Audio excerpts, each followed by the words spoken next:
Fala pessoal, sejam bem-vindos a mais uma videoaula para a certificação CPA. E apenas lembrando, para quem quiser ter acesso ao curso completo, com todas as videoaulas, apostilas em PDF, mais de 1000 questões comentadas em vídeo, resumos, simulados, eu vou deixar na descrição desse vídeo aqui no comentário fixado o link para que vocês possam conhecer a plataforma de estudos que vai ser o diferencial na aprovação de vocês na CPA. E no mais, só peço aí que vocês deixem um like no vídeo, né, para dar aquela moral e desejo a vocês uma excelente aula. Essa daqui é a estrutura do Sistema Financeiro Nacional. A gente tem aqui os operadores do mercado financeiro, a gente tem os órgãos supervisores e a gente também tem os órgãos normativos. Hoje a gente vai estudar o Conselho Monetário Nacional, que é o órgão normativo aqui do mercado de moeda, crédito, capitais e câmbio. Então, olha só, Conselho Monetário Nacional, ele é o órgão superior do Sistema Financeiro Nacional.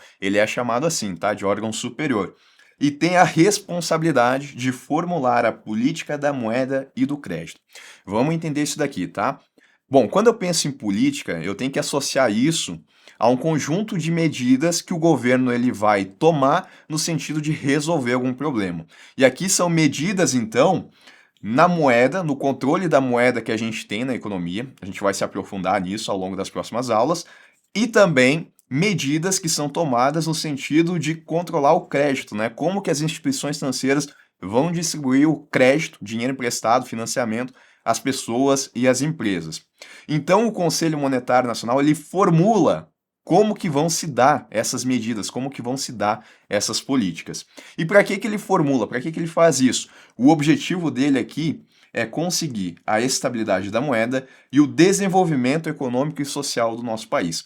Olha só, quando eu falar em estabilidade da moeda, essa primeira parte aqui, eu estou falando de controle da inflação. E aí a gente chega aqui num conceito que é importantíssimo para a gente entender a atuação do Conselho Monetário Nacional, do Banco Central do Brasil e também do Comitê de Política Monetária. Mas vamos lá, com calma, tá? Primeiro, o que é a inflação? A inflação, ela é o aumento geral e contínuo dos preços de bens e serviços em uma economia ao longo do tempo. Essa daqui é uma definição, tá? Uma definição mais simples só para a gente entender. Então, como é que eu enxergo a inflação na prática? Vamos supor que eu tivesse uma máquina do tempo e conseguisse voltar lá para os anos 2000 e fosse visitar um supermercado. Se eu fosse fazer uma compra de um refrigerante, fosse fazer a compra de 1 litro de leite, eu ia ver que o preço que estava sendo me cobrado é muito menor do que o que custa hoje em dia. Esse aumento que aconteceu nos mais de 20 anos aí que a gente tem, isso se dá por conta da inflação, tá? É o aumento dos preços de maneira geral ao longo do tempo em uma economia. E ela implica a diminuição do poder de compra da moeda, né? Significa que o nosso dinheiro está perdendo valor. E isso é ruim, a inflação ela é ruim, principalmente, né, quando não controlada, porque isso vai afetar principalmente as pessoas mais pobres, aquelas que daqui a pouco não estão conseguindo reposição salarial ou que estão desempregadas, porque o preço dos bens ele vai subindo e a pessoa não consegue renda para conseguir comprar. Ela vai ficando mais pobre ainda. Como é que isso funciona? Só para a gente entender aqui no exemplo. Tá? Eu tenho, por exemplo, R$ 1.000 que eu recebo de salário.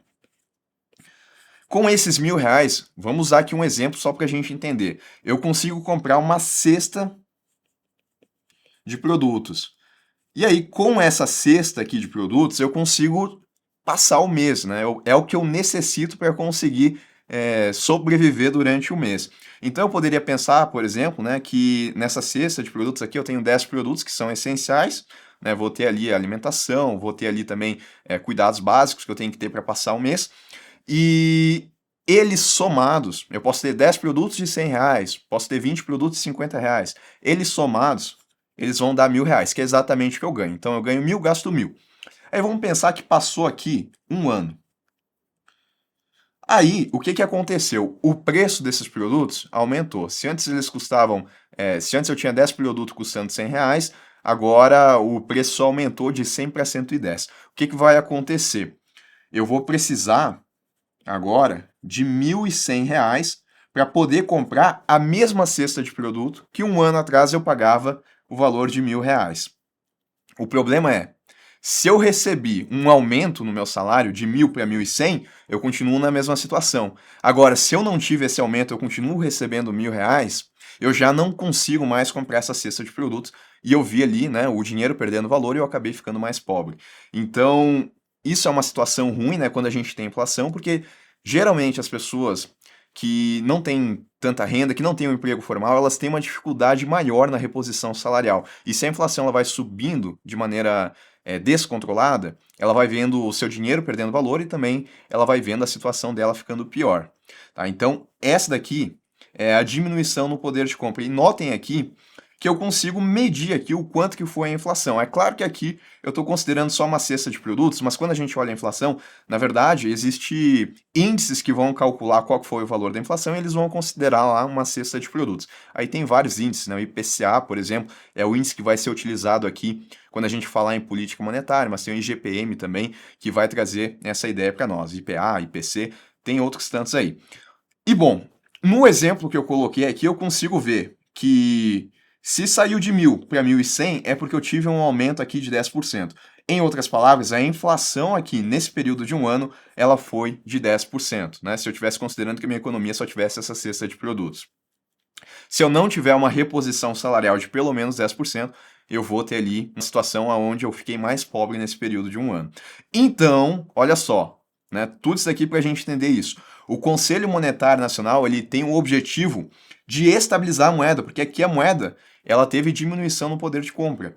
Agora, se ele consegue estabilizar, o que vai acontecer? Ao invés de ter uma inflação de 10%, eu vou ter uma inflação menor, talvez, né? Ali perto de 2, 3%. Aí não vai, o meu dinheiro não vai perder tanto valor nesse tempo aqui que está sendo analisado, tá? E estabilidade da moeda, então, eu entendo como controle da inflação, para não deixar isso daqui disparar. Então, um dos objetivos do governo, ao formular, do Conselho Monetário Nacional, ao formular a política da moeda do crédito, é o controle da inflação. O outro é o desenvolvimento econômico e social do país, que se traduz aqui como crescimento econômico do país.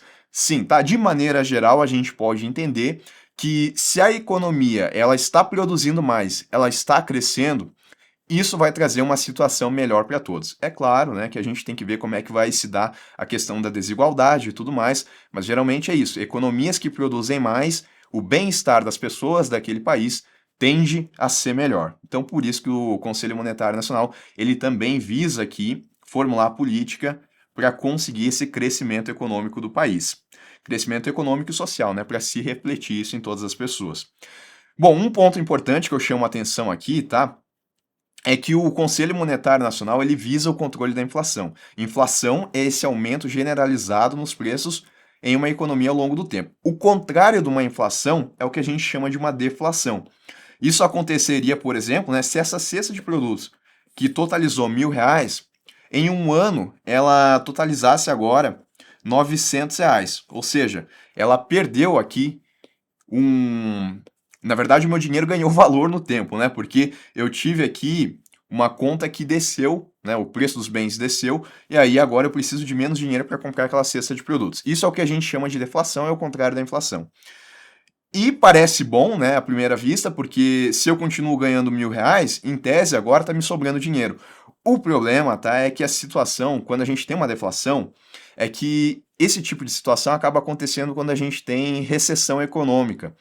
Porque se os preços estão caindo, as pessoas vão querer esperar, né? Estou dando um exemplo do que pode acontecer, as pessoas vão querer esperar para ver os preços caírem ainda mais. E aí elas não vão consumir. As empresas também vão notar que a cada mês elas vão receber menos porque o preço dos seus produtos está caindo e elas ainda vão ter que pagar o mesmo salário aos funcionários, daqui a pouco vai ter que demitir. Então esse também é um problema, não é uma situação muito boa. Então por isso eu não posso dizer que a política monetária no nosso país, ou a política de crédito, ela visa atingir aqui uma situação de deflação, onde a gente quer que os preços caem. Não é isso. Eu quero uma inflação, mas é uma inflação mínima, controlada, não deixar isso daqui perder o controle. E aí, por conta disso, daqui a pouco a gente vai ver, o Conselho Monetário Nacional ele vai estabelecer uma meta para a inflação e o Banco Central ele vai atuar no sentido de executar as políticas para conseguir alcançar aquela meta de inflação. Mas a gente já vai falar, só estou jogando algumas ideias aqui para a gente ter um contexto do que está acontecendo. Então, olha só, uma deflação também não é desejável, porque com a expectativa de preços mais baixos no futuro, consumidores e empresas podem adiar gastos e investimentos, agravando uma situação de recessão econômica, que é quando o nosso país ele não está crescendo. Bom, dito tudo isso, né, o Conselho Monetário Nacional, o que que ele é? Eles são 3 pessoas, tá? A gente tem aqui a composição, então 3 pessoas. Eu tenho o ministro de Estado da Fazenda, o ministro de Estado do Planejamento e Orçamento e o presidente do Banco Central do Brasil. Essas 3 pessoas aqui, elas são o Conselho Monetário Nacional, que é um conselho, né? Então elas vão atuar no sentido de formular a política de moeda e do crédito. Aí destaque aqui, tá, que o presidente do conselho é o ministro da Fazenda. O ministro da Fazenda e o ministro do Planejamento e Orçamento, isso daqui quem vai indicar quem são essas pessoas é o presidente da República, tá? Ele que vai compor lá o ministério dele, e aí a gente vai ter pessoas mudando a cada governo, tá? O Banco Central do Brasil também tem as regras lá de como é que funciona a indicação dos diretores e também do presidente do Banco Central. Então, quando eu falar Conselho Monetário Nacional, se vocês quiserem fazer associação, algumas pessoas gostam de fazer, tá? Eu tenho 3 letras, eu tenho 3 pessoas, e essas são as 3 pessoas. 2 ministros, ministro da Fazenda, ministro do Planejamento e Orçamento e o presidente do Banco Central do Brasil.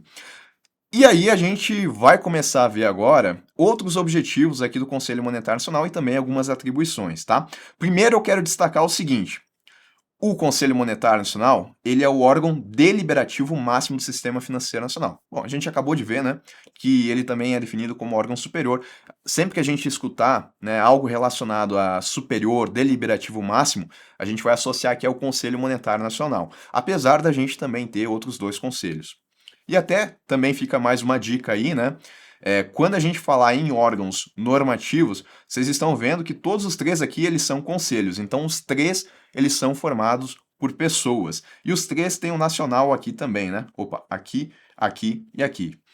Só para daqui a pouco vocês não confundirem com os órgãos que são supervisores. Bom, dito isso, tá? O Conselho Monetário Nacional ele possui funções normativas, o que significa que ele vai estabelecer regras e diretrizes. Não executivas. O que significa dizer que ele não executa? Aliás, né, o que significa dizer que ele tem funções não executivas? É exatamente isso, que ele não executa. Ou seja, ele estabelece regras, diretrizes e políticas econômicas, mas ele não está diretamente envolvido na execução. Em outras palavras, ele formula a política da moeda e do crédito, mas quem vai executar essas políticas não é o próprio Conselho Monetário Nacional. Nesse caso, né, dando como exemplo aqui, quem vai executar é o Banco Central do Brasil, que seria esse parceiro que coloca ali a mão na obra. É ele quem executa as medidas para garantir o controle da inflação e o crescimento econômico do país. E também quero chamar a atenção um pouco para isso daqui, tá? A gente está vendo aqui que a gente falou bastante em controle da inflação e crescimento, né? Essa atuação aqui do Conselho Monetário Nacional, apesar de a gente estar vendo que ele é o órgão deliberativo máximo, superior do sistema financeiro, essa atuação aqui ela está muito mais para um órgão de políticas econômicas do que um órgão do sistema financeiro nacional. E aqui já é um ponto que eu quero chamar a atenção. O Conselho Monetário Nacional, a gente vai ver, ele tem atribuições aqui relacionadas à estrutura do sistema financeiro nacional, no que tange esses mercados aqui. Mas ele também tem uma atuação importante como um órgão que vai atuar ali nas políticas econômicas do nosso país, visando justamente o que a gente acabou de ver aqui. Bom, quais são os objetivos do Conselho Monetário Nacional? É importante, tá? A gente saber aqui quais são esses objetivos. Orientar a aplicação dos recursos das instituições financeiras, quer públicas, quer privadas. Ou seja, o Conselho Monetário Nacional ele vai orientar como que as instituições financeiras vão utilizar os seus recursos, no sentido de propiciar nas diferentes regiões do país, norte, sul, centro-oeste, condições favoráveis ao desenvolvimento harmônico da economia nacional, ou seja, como que elas vão usar os seus recursos para que a gente tenha um desenvolvimento harmônico entre as regiões, né? Para que uma região não tenha um crescimento muito grande, né? Que tenha lá um bem-estar muito bom, mas isso daqui a pouco se sobrepondo a uma outra região. Propiciar o aperfeiçoamento das instituições e dos instrumentos financeiros. Então a gente tem as instituições financeiras, mas a gente também tem instrumentos financeiros, né? Pix, TED, cheque. E o Conselho Monetário Nacional, ele vai atuar no sentido de propiciar esse aperfeiçoamento, deixar, né, esses instrumentos mais modernos. A exemplo do Pix, que é algo que a gente não tinha, né, há algum tempo e surgiu aí no mercado e revolucionou a maneira como a gente faz transferência. Então é esse aperfeiçoamento aqui que é buscado. Zelar pela liquidez e solvência das instituições financeiras. Quando eu falo liquidez e solvência, é que as instituições financeiras elas têm que ter capacidade de honrar os seus compromissos. Então, vamos supor que as pessoas vão lá, vão depositar o seu dinheiro nas instituições financeiras e a instituição financeira vai sair fazendo os empréstimos, né, o que a gente chama de intermediação financeira. Mas se as pessoas elas forem lá sacar esse dinheiro, todas de maneira conjunta, não digo todas, né, mas se um monte de pessoas for lá sacar, a instituição financeira ela tem que ter condições de honrar esses saques, né? Não pode acontecer de uma pessoa ir sacar o dinheiro e a instituição financeira não ter como fazer o pagamento. Então, o Conselho Monetário Nacional ele zela justamente pela liquidez e solvência. E uma outra atribuição aqui, só um detalhe, tá? Esse verbo aqui, zelar, ele é importante, tá? Porque ele pode ser confundido aqui com uma atuação do Banco Central ou até mesmo da CVM. Então, quando eu falar zelar pela liquidez e solvência das instituições financeiras, é Conselho Monetário Nacional. Se eu falar zelar pelo sistema financeiro nacional, isso é um objetivo lá do Banco Central. Então, cuidado para não confundir, porque na prova as questões elas gostam justamente de fazer isso. Elas vêm aqui e vão dizer o seguinte: zelar pela liquidez e solvência das instituições financeiras é uma atribuição do Banco Central do Brasil. E está errado. É um objetivo do Conselho Monetário Nacional. Ou fazer o contrário, né? Falar em zelar pelo sistema financeiro, dizer que é uma atribuição do Conselho Monetário Nacional, isso está errado. Então, cuidado com esse verbo aqui, tá? Não fiquem só no verbo. Tentem lembrar também da atribuição. É claro que a gente dá dica, né, de que verbos que trazem funções que geralmente são normativas, a gente associa ao Conselho Monetário Nacional, já que ele é um órgão normativo. Mas tem alguns verbos que a gente tem que tomar esse cuidado. Além disso, ele vai também coordenar as políticas monetária, creditícia, orçamentária, fiscal e da dívida pública interna e externa. Tá? Primeiro, o que significa esse coordenar aqui? Notem que eu tenho políticas, então eu tenho medidas. Medidas envolvendo aqui a moeda, o controle de moeda que eu tenho na economia, controle de crédito, também relacionado ao orçamento, que é como o governo vai gastar o seu dinheiro, como que ele também vai autorizar despesas. Tenho também as medidas fiscais, como é que vai funcionar a questão da arrecadação, da tributação, dos gastos do governo. Tenho também a dívida, né, que é como que o governo ele vai honrar ali os títulos que ele emitiu, por exemplo, para conseguir fazer construções, como que o governo ele vai honrar a dívida que ele tem, seja no mercado interno ou com credores internacionais. Quando eu digo coordenar, significa que o Conselho Monetário Nacional ele vai atuar no sentido de fazer com que essas políticas aqui elas sejam integradas, que elas não sejam conflitantes. Porque se o objetivo é o controle da inflação, por exemplo, o que vai acontecer? Na política monetária, provavelmente aqui eu vou ter um aumento na taxa de juros, né, para desencorajar o consumo e dessa forma ter um controle da inflação. Mas eu poderia ter aqui na política fiscal uma medida contrária, que seria o governo gastando. Se o governo está gastando, isso vai favorecer aqui a um aumento da inflação, né, uma atividade econômica. Eu teria duas medidas que são conflitantes e que talvez não tragam aqui o resultado que é o controle da inflação. Então, o Conselho Monetário Nacional ali coordena para que todas essas políticas, todas essas medidas aqui, elas falem a mesma língua de acordo com o objetivo que se quer naquele momento. Então esses aqui são os objetivos do Conselho Monetário Nacional. Lembrem aqui dos verbos, tá? Mas cuidado com o verbo zelar, que eu já falei aí que ele pode aparecer tanto para o Banco Central quanto também para a CVM, né? Se for zelar pelos titulares de valores imobiliários, por exemplo. Então, podem associar, mas lembrem também, claro, de olhar o que está escrito depois, né? Porque por mais que eu venha certinho aqui orientar a aplicação dos recursos das instituições financeiras, mas eu coloco assim, por exemplo, apenas as instituições privadas, já está errado. É esse o tipo de cuidado que a gente tem que ter. Aí o pessoal gosta de lembrar disso daqui, né? OZPC, tá? OZPC, porque o O aqui é de orientar, o P, ou melhor, né? O Z é de zelar, o P é de propiciar e o C é de coordenar. cuidado, né? Eu digo de novo, cuidado aqui com o zelar para não errar nele. Bom, aí também a gente tem as competências do Conselho Monetário Nacional. Vamos falar um pouquinho sobre elas. Então, compete ao Conselho Monetário Nacional fixar as diretrizes e normas da política cambial. A política cambial ela vai ditar como é que vai se dar a relação de preço da nossa moeda, o real, com outras moedas estrangeiras. Por exemplo, a relação do preço do real com o dólar americano. E aí, o que a gente tem que entender aqui? É quem fixa as diretrizes para esse tipo de medida é o Conselho Monetário Nacional, mas a gente vai ver que quem executa isso é o parceiro dele, que é o Banco Central do Brasil. Disciplinar o crédito em todas as suas modalidades e as operações creditícias em todas essas formas. Também vai trazer regras aqui para o crédito, né? Como que as instituições financeiras vão emprestar os seus recursos. Notem aqui que eu vim também colocando em destaque aqui cada um dos verbos para vocês notarem que eu tenho aqui verbos que trazem essa ideia de funções normativas e não de execução, né? Eu não disse aqui executar a política cambial, eu falei fixar diretrizes para a política cambial. Então é isso que a gente tem que lembrar aqui do Conselho. E claro, né, lembrar aqui das atribuições. Regular a constituição, o funcionamento e fiscalização das instituições financeiras. Aí cuidado, olhem só, eu não estou falando que ele vai fazer a fiscalização, ele vai regular como que vai se dar a constituição, como que vai se dar o funcionamento e vai regular também como é que vai se funcionar a fiscalização. Mas quem faz a fiscalização das instituições financeiras nesses mercados aqui, eu tenho o Banco Central do Brasil e a Comissão de Valores Imobiliários. Aí cada um vai cuidar, né, dos seus respectivos mercados. Então ele regula a fiscalização. Exemplo, tá? Quem é que autoriza para que uma instituição financeira possa funcionar? Aí é o Banco Central. Autorizar traz essa ideia de execução, né?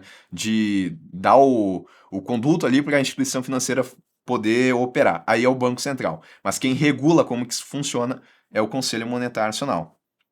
Limitar, sempre que necessário, as taxas de juros, descontos, comissões e qualquer outra forma de remuneração de operações e serviços bancários ou financeiros. Então, para que a gente não tenha taxas de juros que sejam muito elevadas, quando necessário, né, sempre que necessário, o Conselho Monetário Nacional ele pode limitar, pode dizer, para crédito rural, para tal linha, a taxa de juros não pode ser maior que 2%. Isso quem vai determinar é o Conselho Monetário Nacional. Ele também vai determinar aqui qual que é a porcentagem máxima dos recursos que as instituições financeiras poderão emprestar ao mesmo cliente ou grupo de empresas. Ou seja, eu tenho aqui a instituição financeira, ela tem o capital dela, e ele vai dizer o quanto que ela pode desse capital aqui emprestar a uma empresa, por exemplo. Porque se ela coloca um percentual muito alto, o que pode acontecer, né? Se essa empresa ela quebrar, a instituição financeira ela pode entrar numa situação aonde ela não vai ter liquidez, né? Porque ela colocou muito dinheiro em um lugar só. É quase como se a gente colocasse todo o nosso dinheiro todos os ovos em uma única cesta, né? Se der problema ali, a gente perde tudo. Então, o Conselho Monetário Nacional ele também determina qual que é esse percentual máximo que as instituições elas vão poder emprestar ao mesmo cliente ou grupo de empresas. Expedir normas gerais de contabilidade e estatística a serem observadas pelas instituições. Aqui eu já tenho mais aquela parte contábil, de balanço e tudo mais. Então, quem também vai expedir essas normas é o Conselho Monetário Nacional. Normas gerais, nada muito específico, tá? Apenas essa ideia mais geral de como é que vai funcionar. Essa aqui é interessante. Outorgar ao Banco Central do Brasil o monopólio das operações de câmbio quando ocorrer grave desequilíbrio no balanço de pagamentos ou houver sérias razões para prever a iminência de tal situação. Vamos lá. Quem é que pode fazer operação de câmbio no nosso país? As instituições financeiras e a Caixa Econômica, tá? Os bancos e a Caixa Econômica. São as instituições, então, de maneira geral, que podem fazer, e é isso que a gente tem no dia a dia normal. Só que se a gente estiver numa situação aonde ocorrer um grave desequilíbrio no balanço de pagamentos, que é onde a gente tem o registro ali da entrada e saída de moeda, ou ainda que não tenha acontecido, mas existe ali razões para crer que isso vai acontecer, o Conselho Monetário Nacional ele pode outorgar, ou seja, passar para o Banco Central do Brasil o monopólio dessas operações, de modo que os bancos e a Caixa elas não vão E eles não vão poder fazer operações de câmbio, apenas o Banco Central do Brasil. Por que isso? Né, para daqui a pouco reverter essa situação aqui de desequilíbrio, para não deixar a nossa moeda se desvalorizar muito. Então, nessa situação, quem vai outorgar é o Conselho Monetário Nacional. E ele outorga quem? Ao Banco Central. Disciplinar as atividades das bolsas de valores e dos corretores de fundos públicos. Aqui a gente tem que ter cuidado, tá? Quando a gente fala de bolsa de valores, a gente está falando no mercado de valores mobiliários. O detalhe é que quando a legislação aqui, que traz as competências do Conselho Monetário Nacional, ela foi editada, a gente não tinha a CVM, ela não existia. Então essas atribuições ficavam em parte para o Conselho Monetário Nacional e para o Banco Central do Brasil. Posteriormente, a CVM ela foi criada e aí ela passou a cuidar aqui do mercado de valores imobiliários. Mas essa nossa competência aqui do Conselho Monetário Nacional não foi revogada, ela continua lá. Então, pensando em prova, se falar em disciplinar as atividades das bolsas de valores e dos corretores de fundos públicos, eu tenho que marcar como competência do Conselho Monetário Nacional. Mas olha só, se eu falar regular as atividades de bolsa de valores, aí é a CVM, tá? Eu sei que pode parecer não fazer tanto sentido, mas a gente tem que ir pelo que está na legislação. E se cair em prova, se falou disciplinar as atividades da bolsa de valores, Conselho Monetário Nacional. Se falou regular, aí vai ser a CVM, que de maneira geral cuida ali de todo o mercado de valores imobiliários. Aprovar os orçamentos monetários preparados pelo Banco Central, por meio das quais se estimarão as necessidades globais de moeda e crédito. Tá? Então, uma outra atribuição aí, aonde o Conselho Monetário Nacional também vai aprovar esse orçamento, que é preparado para o Banco Central. Né? Quando eu penso em orçamento, eu vou ter ali o quanto que vai ser necessário de moeda e de crédito na economia. Essas são as principais competências, tá? Tem outras, mas essas são as que recorrentemente caem em prova e que a gente não pode ir sem saber. E a gente vai falar um pouco mais também sobre outras competências. A exemplo dessa daqui que é importantíssima pensando em prova, tá? Metas para a inflação. Aqui a gente tem uma competência, então, do Conselho Monetário Nacional. Com o objetivo de controlar a inflação no país, desde 1999, o Brasil adota o regime de metas para a inflação. Em nosso país, olha o que eu vou falar agora. A meta para a inflação é definida pelo Conselho Monetário Nacional e cabe ao Banco Central do Brasil, Bacen, adotar as medidas necessárias para alcançá-la. A gente viu agora há pouco, né, que quando o Conselho Monetário Nacional ele formula a política da moeda e do crédito, ele visa ali a estabilidade da moeda, controle da inflação. E para isso, ele estabelece a meta para a inflação, ou seja, o quanto que de inflação a gente vai ter em um determinado período. A gente vai entender isso, como é que funciona. Eu só estou dando um destaque grande aqui, porque as pessoas erram muito isso daqui em prova, tá? Conselho Monetário Nacional, ele determina a meta para a inflação. Aí a gente tem uma outra meta, que é a meta da taxa Selic, que a gente vai estudar em aulas à frente, tá? E aí quem vai fazer isso é o Comitê de Política Monetária. Meta da inflação, Conselho Monetário Nacional. Não esqueçam disso, tá? E bom, ele estabelece a meta e o Banco Central ele vai ter que buscar alcançar essa meta. Aí como é que o Banco Central ele vai fazer isso? Através da definição da meta, só que da taxa Selic, via o seu Comitê de Política Monetária, o Copom, né, que dentro ali da estrutura do Banco Central a gente tem esse comitê que vai ser responsável principalmente pela definição dessa taxa. Aí dessa forma o Banco Central ele executa a chamada política monetária. Bom, como é que funciona a meta então? Olha, isso daqui mudou recentemente. Atualmente, a meta, ela se refere à inflação acumulada em 12 meses, apurada mês a mês. Destaque para esse daqui. Também conhecida como meta contínua. Por exemplo, em janeiro de 2025, a inflação acumulada em 12 meses é comparada com a meta e seu intervalo de tolerância. Antes não era, tá? Antes ela era vista de um período que ia ali de janeiro a dezembro, né? Então a gente tinha o quanto que a gente teve de inflação no ano 2021, 2022, 2023. A gente apurava o quanto que a gente tinha de inflação e a gente olhava a meta. A meta é definida pelo Conselho, né? Vamos supor que o Conselho Monetário Nacional ele determinou uma meta de inflação de 3% no ano. Associada à meta da inflação, eu também tenho um chamado intervalo de tolerância, tá? Vamos supor que esse intervalo aqui é de 0,75 pontos percentuais. Ou seja, eu tenho um intervalo que ele vai de 2,25 Aí eu tenho o centro da meta, que é 3%. E eu tenho o topo aqui, que é 3,75%. Tá? Então, centro da meta, aquela definida pelo conselho. Intervalo de tolerância, 0,75, para baixo aqui, para cima para cá. Em outras palavras, a inflação ela tem que ficar dentro desse intervalo aqui. Se a gente olhar aqui o exemplo que eu coloquei, né, ia para 1.100. Vamos se lembrar disso. Eu tinha a inflação aqui, o preço aqui da cesta de produtos ia para 1.100. Aí eu falei, né, que eu estava tendo um aumento de 10%. Ou seja, a minha inflação aqui ela foi de 10%. Nesse caso aqui não teria cumprido a meta, né, porque a meta é de 3%. Isso é importante, tá? Aqueles indicadores que vão ser utilizados para calcular a inflação, eu tenho vários, mas aquele que vai ser usado aqui para fins de cumprimento da meta da inflação é o IPCA. Tá? Ele é calculado pelo IBGE. Eu vou olhar aqui qual é a inflação acumulada nos últimos 12 meses. Aí eu vou comparar isso daqui com a meta e com o seu intervalo de tolerância. Então eu peguei o período de janeiro do ano XX e comparei aqui com janeiro de XXX. Eu vou olhar aqui através do IPCA, que é o indicador de inflação, para ver o quanto que o preço dos produtos e bens, o quanto que esse preço ele subiu. Se ele subiu, por exemplo, vamos supor aqui, 3,45% nesse período, está dentro aqui da meta. Aí, passou o mês, né? A gente vai para fevereiro. Eu vou fazer a mesma coisa.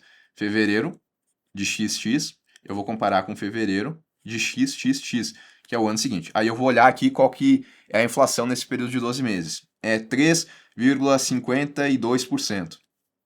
Tá dentro aqui do intervalo? Tá ok, tá cumprindo a meta. Então, mês a mês, eu olho aqui como é que está a inflação nos últimos 12 meses. E isso é diferente do que a gente tinha, né, até 2024, que lá a gente ia olhar qual que foi a inflação no ano. Eu não ficava comparando mês a mês. Eu olhava o período de 2024, depois 2025, depois 2026. Agora não, é mês a mês e por isso recebe o nome de meta contínua.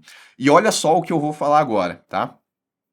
Se durante 6 meses consecutivos a gente estiver fora do intervalo aqui de tolerância, vai ser considerado como descumprimento da meta. Aí o Banco Central ele vai ter que tomar as ações lá que são necessárias, né? Depois a gente vê na aula do Banco Central, mas se ficar fora do intervalo, então descumpriu a meta por 6 meses, ou melhor, né? Se ficar fora por 6 meses consecutivos, descumpriu a meta. Então eu olho, né? Vamos supor, no período de fevereiro para fevereiro, a inflação ela mediu 4,10%.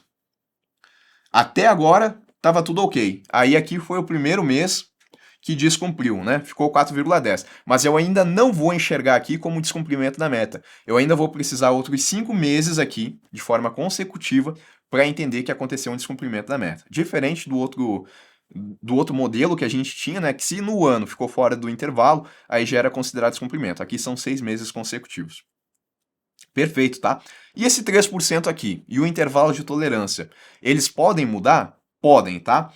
Eventual alteração da meta ou do seu intervalo de tolerância tem de ser anunciada com uma antecedência mínima de 36 meses. Ou, em outras palavras, né, 3 anos.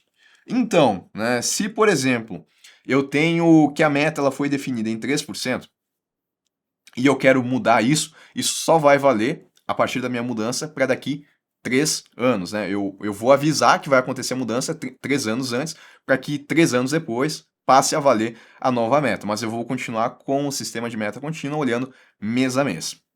Tá certo? E aí tem um ponto importante também aqui relacionado ao regime de metas, que o Banco Central ele traz para nós quais são os elementos desse regime de metas, né? Por que que isso é importante?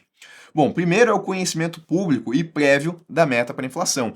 Se eu não tivesse esse sistema aqui, né, porque mesmo tendo, a gente tem situações em que a inflação ela sai do controle, que ela acaba descumprindo a meta. Imagina se eu não tivesse isso daqui, né? Eu não saberia, por exemplo, o quanto que o preço dos bens e produtos ia subir no próximo ano. Talvez, né, para pessoa no dia a dia, talvez não faça tanta diferença. Mas imagina para uma empresa, né, que precisa saber o quanto que ela vai gastar todos os meses ali para conseguir manter as suas operações. Aí acaba ficando um pouquinho difícil, né? Se a empresa tem impacto, isso vai também impactar todas as pessoas. Então, ter esse conhecimento prévio da inflação mostra para nós, traz para nós um pouco de previsibilidade. A gente mais ou menos sabe um quanto que a gente vai ter de inflação. É claro que pode sair do controle? Pode, mas o fato da gente ter traz essa previsibilidade maior. Autonomia do Banco Central na adoção de medidas necessárias para o cumprimento da meta.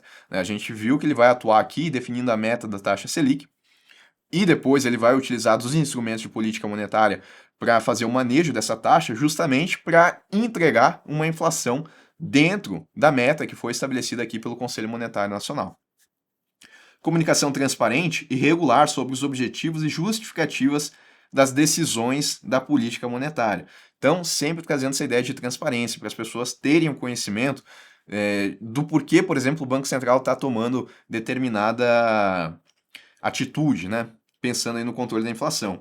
Mecanismos de incentivo e responsabilização, prestação de contas para que a autoridade monetária cumpra a meta. Até porque, né, se acontecer aquela situação de descumprimento da meta, a gente vai ver que o Banco Central ele vai ter que tomar, sim, algumas providências e no sentido de ser responsabilizado por conta disso. Mas aí a gente vê na aula do Banco Central. Perfeito? Então aqui a gente tem que lembrar o seguinte, meta para a inflação, mais uma vez, para a gente não esquecer, Conselho Monetário Nacional, e hoje a gente tem a meta contínua, que é apurada mês a mês. 6 meses consecutivos fora desse intervalo de tolerância é considerado descumprimento da meta, e aí a gente tem responsabilização e prestação de contas da autoridade monetária, que é o Banco Central. Bom, a gente viu aqui, né, que o Conselho Monetário Nacional, ele é o órgão normativo superior do sistema financeiro, mas eu também falei que ele atua ali como um órgão de política econômica. A gente pode pensar nele como um conselho, então, de política econômica. E aí a gente consegue separar algumas funções do conselho que o enquadram aqui como conselho de política econômica e aquelas que o enquadram como órgão normativo superior do sistema. Então a gente viu, né, a parte de coordenar as políticas monetária, creditícia, orçamentária, fiscal e da dívida pública, interna e externa. Isso daqui tem a ver com a função de Conselho de Política Econômica. É como a nossa doutrina, a parte da literatura, classifica cada uma das funções. Então, na condução da política monetária, que é a política da moeda, a preservação do valor da moeda, controle da inflação. Na condução da política do crédito, que é aquela dos empréstimos, observar as diretrizes de concessão de aportes financeiros. Na política orçamentária e fiscal, orientar a política de gastos do governo e a política tributária, que é a arrecadação de impostos e tributos. Na condução da política de dívida pública, nortear a administração da dívida do governo federal. Então, coordenar aqui vai se enquadrar em Conselho de Política Econômica. Aprovar os orçamentos monetários, aqueles preparados pelo Banco Central, também vai enquadrar aqui. Fixar diretrizes e normas da política cambial, a outorga do monopólio ao Banco Central, né, em situações ali de iminência ou da efetiva ocorrência de desequilíbrio no balanço de pagamentos, também aqui no Conselho de Política Econômica, bem como colaborar com o Senado Federal na instrução de processos e empréstimos externos dos estados, DF e municípios, tá? Uma outra função aí que eu trago também, que é associada ao Conselho Monetário Nacional e que vai estar dentro aqui desse papel de Conselho de Política Econômica. E no papel de órgão normativo do superior do Sistema Financeiro Nacional, aí eu tenho aqueles objetivos que a gente já viu, tá? Regular a Constituição, o funcionamento e fiscalização, que é uma competência, aí zelar pela liquidez, que é o objetivo, propiciar, orientar, regular taxas e descontos, remunerações, regular a concessão de crédito, expedir normas gerais, disciplinar as atividades de bolsas de valores. Então, tudo isso que a gente viu, só que essas aqui, elas se enquadram no papel aqui de órgão normativo. Ou seja, aqui ele está preocupado com o sistema financeiro nacional. Aqui ele está preocupado com o nosso país como um todo, né? Porque a gente tem as políticas aqui econômicas. E bom, a gente viu que o Conselho Monetário Nacional, eles são 3 membros. Né? Tem o ministro da Fazenda, que é o presidente, tem o ministro do Planejamento e Orçamento e o presidente do Banco Central. Como é que eles vão tomar as decisões no sentido de formular a política da moeda e do crédito? Eles vão se reunir uma vez por mês, isso é o que a gente chama aqui de reuniões ordinárias, porque elas sempre vão acontecer pelo menos uma vez por mês, e aí eles vão deliberar sobre assuntos como esses aqui, que são, lembrem, né? OZPC, são os objetivos do Conselho Monetário Nacional. Então, nessas reuniões, né, eles vão atuar ali na condução da política econômica do nosso país e também como órgão normativo do sistema financeiro. Essas são as reuniões ordinárias, mas também podem acontecer reuniões extraordinárias. que são aquelas que vão acontecer a qualquer momento mediante convocação do presidente do Conselho Monetário Nacional. Elas vão ser reuniões que estão fora ali daquele calendário que a gente tem previsto de reuniões ordinárias, né, que vão acontecer ali pelo menos uma vez por mês. São pessoas e nem sempre as pessoas elas podem concordar com tudo, né? Então, nessas reuniões, para que as decisões sejam tomadas, vão acontecer votações. Para que seja realmente aprovada uma decisão, eu preciso da maioria simples de votos. Se eu tenho 3 pessoas, quanto que vai ser a maioria simples? São 2 pessoas querendo algo, né? A maioria aqui ganha e a decisão vai ser tomada. Então é assim, mediante votação, ou seja, não precisa ser unânime a decisão. Tendo a maioria, a decisão ela vai ser aprovada. O presidente ele tem a prerrogativa de deliberar nos casos de urgência e de relevante interesse ad referendum dos demais membros. Como é que isso funciona? Vamos supor que a gente está naquela situação lá de grave desequilíbrio no balanço de pagamento. E aí o Conselho Monetário Nacional ele precisa outorgar ao Banco Central o monopólio das operações de câmbio. De repente, não dá tempo de convocar uma reunião extraordinária, de repente não dá tempo de esperar a reunião ordinária. E aí, o presidente, então, do conselho, o ministro da Fazenda, ele acaba tomando a decisão de outorgar sem que aconteça a votação, mas aí, na reunião seguinte que acontecer, seja ela extraordinária ou ordinária, aí os membros eles vão fazer a votação. Então ele decide antes, mas ele leva a matéria para ser encaminhada na reunião seguinte. Aí se for para não fazer a outorgação, ele vai voltar atrás daquela decisão que foi tomada. Mas é porque é um caso de urgência e de relevante interesse. Tá? Então lembra que a prerrogativa aqui é do presidente, não é o presidente da República, tá? Presidente do Conselho Monetário Nacional, que é o ministro da Fazenda. E aí, uma vez que é decidido algo, isso vai ser formalizado em um documento. Esse documento recebe o nome de resolução do Conselho Monetário Nacional. Por exemplo, vamos supor que o Conselho vai limitar a taxa do crédito rural. Ao invés de ser livremente pactuado pelas instituições financeiras, determinado crédito rural vai ter uma taxa que não pode ser superior a 2%, ou seja, tem que ser inferior. Aí, essa decisão que foi tomada, ela foi tomada pela maioria simples de votos, eles votaram para isso, e isso vai ser formalizado aqui em um documento, e esse documento, como a gente viu agora, ele tem o nome aqui de Resolução CMN. Aí vai ter um número lá associado, Resolução 3033, Resolução CMN 3033, e vai ter o ano, 2021, 2022. E aqui a gente vai ter o conteúdo do que foi aprovado, nesse caso, a limitação da taxa. Aí essas resoluções elas vão ser divulgadas no Diário Oficial da União e lá também no Busca de Normas do Conselho e do Banco Central, que é um lugar no Banco Central onde a gente consegue ver o que foi aprovado pelo Conselho Monetário Nacional, o que o Banco Central também decidiu. Perfeito, tá? Então, em relação às reuniões, é isso que a gente tem que saber. Aí, a gente também tem um órgão que vai atuar como órgão de assessoramento técnico na formulação da política da moeda e do crédito no país. Quem formula é o Conselho Monetário Nacional, mas nem por isso significa que ele não precisa de ajuda. E ele tem uma ajuda, ele tem uma assistência aqui que é a COMOC, que é a Comissão Técnica da Moeda e do Crédito. Ela traz esse assessoramento aos membros do Conselho Monetário Nacional. E, nesse sentido, ela vai se manifestar previamente sobre os assuntos de competência do Conselho Monetário Nacional, para trazer esse assessoramento para os membros do Conselho. Quem é que faz parte da COMOC, tá? Olha só, eu tenho o presidente do Banco Central, que notem, ele é um dos membros do Conselho Monetário Nacional, mas ele também vai estar aqui na COMOC. E na COMOC ele tem a função de coordenador. E aí eu tenho outros membros aqui também. Presidente da CVM, o secretário executivo do Ministério do Planejamento e Orçamento, do Ministério da Fazenda, secretário do Tesouro Nacional, do Ministério da Fazenda, secretário de Reformas Econômicas do Ministério da Fazenda e secretário aqui de Política Econômica do Ministério da Fazenda. E eu ainda tenho aqui 4 diretores do Banco Central do Brasil. A gente tem um total de 8 diretores mais o presidente no Banco Central.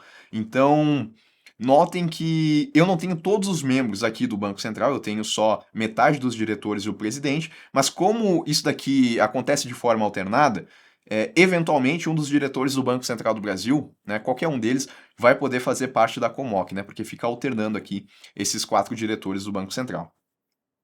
A COMOC ela também se reúne uma vez por mês, de forma ordinária e extraordinariamente a qualquer tempo, por convocação do seu coordenador, que é o presidente do Banco Central, ou pela maioria de seus membros, né? Esses aqui que a gente acabou de ver. As reuniões, vale dizer, elas têm caráter reservado aqui na COMOC e ela se pronuncia, mais uma vez, previamente sobre assuntos de competência do Conselho Monetário Nacional. E a gente também tem a Secretaria Executiva, né, que é exercida pelo Banco Central. Secretaria Executiva da COMOC e do Conselho Monetário Nacional. Quais são as atribuições do Banco Central no papel de Secretaria Executiva, então, desses dois órgãos? Ele vai organizar a pauta das reuniões do colegiado, então ele que vai decidir o que vai acontecer ali em determinada reunião, vai comunicar aos conselheiros a data, a hora, o local das reuniões, vai enviar a pauta de cada reunião, né, para que todo mundo tenha ali o que vai ser discutido. Isso tanto para o Conselho Monetário Nacional quanto para a COMOC. Vai prover os serviços de secretaria das reuniões do Conselho, elaborando inclusive as respectivas atas, manter arquivo e inventário de assuntos de interesse do Conselho, bem como as decisões adotadas, colher assinatura. Então, notem aqui que é um papel bem executivo, né? E isso vai caber ao Banco Central. Até porque o Conselho Monetário Nacional são 3 pessoas, né? E o Banco Central não, tem toda uma estrutura, tem os diretores e também tem todos os funcionários ali. Prover serviços de secretaria de apoio à COMOC, encaminhar aqui propostas dos conselheiros para sua manifestação prévia, encaminhar ao presidente do conselho os expedientes recebidos, encaminhar aos conselheiros cópia das atas e resoluções baixadas, e encaminhar as comissões consultivas. Hoje elas nem existem mais, né, na verdade, mas está aí, ainda aparece lá na legislação como uma das atribuições aqui do Banco Central no papel de secretaria executiva, tá? O que a gente tem que lembrar disso daqui? Essas atribuições mais administrativas, mais executivas, dentro lá da COMOC e do Conselho Monetário Nacional, quem vai fazer é o Banco Central do Brasil. E aí, para a gente resumir, né, o que a gente viu aqui em relação ao Conselho, qual que é a área de atuação do Conselho Monetário Nacional, órgão superior aí do sistema? O mercado de moeda, crédito, capitais e câmbio. Ele é de nível normativo, ou seja, ele vai estabelecer regras e diretrizes, mas ele não vai ser o responsável por executar essas medidas. Quais são os seus membros? O ministro da Fazenda, do Planejamento e Orçamento e o presidente do Banco Central do Brasil, sendo que o presidente do Conselho é o ministro da Fazenda. Ele compõe aqui a estrutura do Ministério da Fazenda, esse órgão, tá?